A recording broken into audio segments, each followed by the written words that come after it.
6 years later, we're here in the Gush Katif Museum in Jerusalem. A museum which undertook to memorialize everything: the history, the joy, the pain, the protest, the good, and the bad.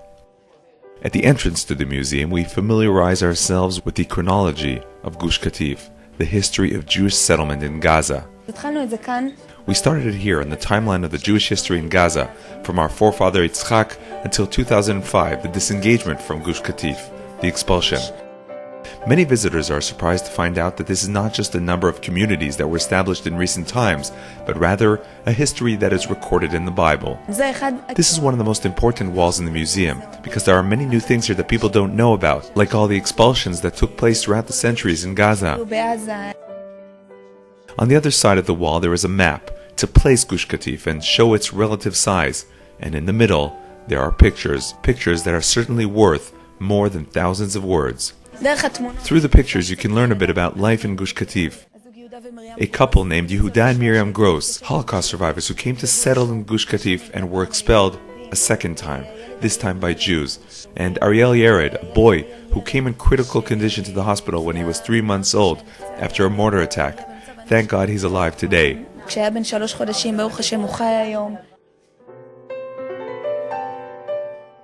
After the pictures comes the art section. For many who experienced the expulsion from Gush Katif and for many others who saw the pictures from a distance, art is a way to share and express that which weighs heavily on the heart.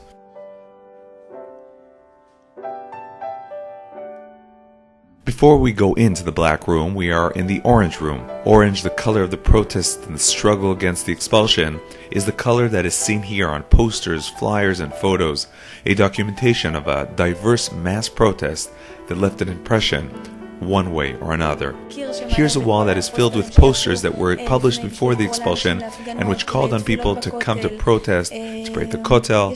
There's also here mental preparation that the IDF did to the soldiers before the expulsion to mentally prepare them so they can handle it and expel people from their homes. After being impressed by the protest, we enter the black room and remember the end result. The expulsion took place, residents were uprooted, the soul was torn. The museum's guests stand or sit in silence, watching and weeping. They stay here glued to the screens, the tears. We all call this the black room, the room of the expulsion.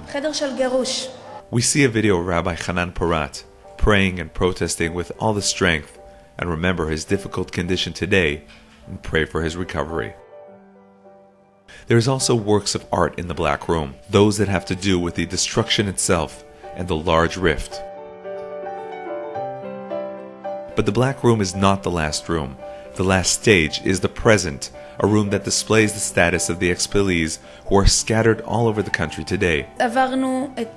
We passed the historical timeline. We passed the greenhouses, the life in Gush Katif, the synagogues, the struggle before, the expulsion room, and now the last room, which is actually dealing with what is happening to the expellees today. There are many needs, many needy families who lost their jobs, their homes, starting from the beginning.